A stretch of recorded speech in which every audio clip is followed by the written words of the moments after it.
पार्वती एक विधवा थी। उसका एक बेटा है राकेश। पार्वती हर वक्त पूजा करती रहती है।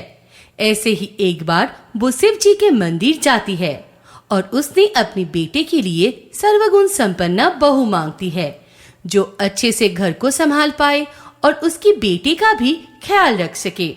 भगवान शिव जी उसकी बात सुन लेता है और कुछ दिनों के बाद, बेटा राकेश, तुम्हें अब शादी कर लेना चाहिए।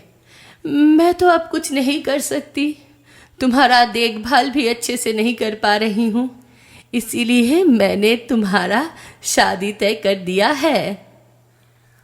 माँ, ये आप क्या बोल रही हो? इस उम्र में कौन शादी करता है? तुम जाओ, ऐसा मेरे साथ मत करो, मुझे बहुत काम है। तुझे जो बोलना है बोल, शादी तो मेरे मर्जी से ही होगी और होके रहेगी। पार्वती बहुत जिद्दी किस्म की थी, जो ठान लेती थी उसे करके ही छोड़। उसके माथे पे कुछ चल रहा था जो वो किसी से नहीं बोल रही थी और कुछ दिनों में शादी फाइनल भी कर दिया।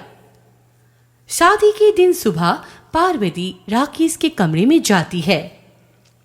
बेटा, आज तेरा शादी है, उठ जा और जल्दी से तैयार हो जा। ये बात सुनकर राकेश चौंक जाता है। क्या? मेरी शादी? किससे? कब ठीक हुआ? लड़की कौन है? मैंने तो उसे देखा भी नहीं। ये सब मैं अभी नहीं बोल सकती, तू जल्दी से तैयार होके नीचे आ जा, मैं इंतजार कर रही हूँ। राकेश जानता था उसकी माँ बहुत ही जिद्दी है, जो ठान लेती है वो करके छोड़ती है, इसीलिए ना चाहते हुए भी शादी करने के लिए राजी हो जाता है और रेडी होके नीचे चला जाता है। माँ, मैं तैयार हो गया, अब चलिए।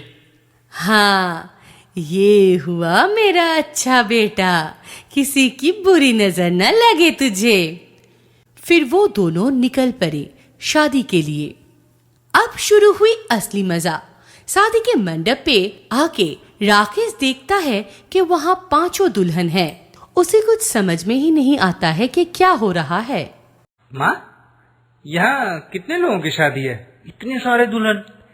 बेटा, ये सब तेरी ही दुल्हन है। मैं शिव जी से वरदान मांगी कि तुम्हारे लिए सर्वगुण संपन्न पत्नी देने के लिए, और वो मुझे ये 5 लड़की वरदान में दिए हैं। अब मर के भी मेरे आत्मा को शांति मिलेगी। ये बात सुनकर राकेश उधर बेहोश हो जाता है और 5 लड़की उसे उठा के शादी के मंडप ले जाता है, और राकेश को जब होश आता है तब उसकी शादी हो जाती है। उसकी पहली पत्नी नेहा, जो बहुत ही संस्कारी थी। दूसरी पत्नी नूपुर, जो कि बहुत सुंदर दिखने में थी। तीसरा सोनिया, जो पढ़ा लिखा था और बहुत होशियार भी था। चौथा पिया, जो बहुत ही ज्यादा रोमांटिक था। और 5वां, जो छोटी पत्नी रिया, जिसके घर के सारे काम काज बहुत अच्छे से आता था। पार्वती इस 5 बहू से बहुत प्यार करते थे और ये 5 बहू राकेश का बहुत प्यार करता था और बहुत अच्छे से ध्यान भी रखता था। मुझे ऑफिस जाना है, मेरा खाना और टिफिन। राकेश जी, आपका खाना और टिफिन में सब कुछ लगा दिया है, आप बस खा लीजिए। तभी उसकी पहली पत्नी नेहा शिव जी की पूजा करके वहां प्रसाद देने के लिए आती है और, स्वामी जी, ये लीजिए प्रसाद, आज आपका दिन अच्छा होगा। राकेश जी, बताइए मैं कैसी लग रही हूँ? सुंदर लग रही हो, सुंदर लग रही हो। और 5 बहू मिलकर राकेश और उसकी माँ पार्वती को खाना खिलाती है। फिर राकेश, आज मुझे जरा देर होगी, ऑफिस का कुछ काम है, वो सॉल्व करके आना है, मुझे थोड़ा प्रॉब्लम हो रहा है। आप बोले तो मैं आपकी कोई मदद करूं? ये बोल के सोनिया राकेश का सब काम जल्दी जल्दी कर देती है। राकेश जी, आज आप मुझे कहीं घुमाने लेके जाएंगे?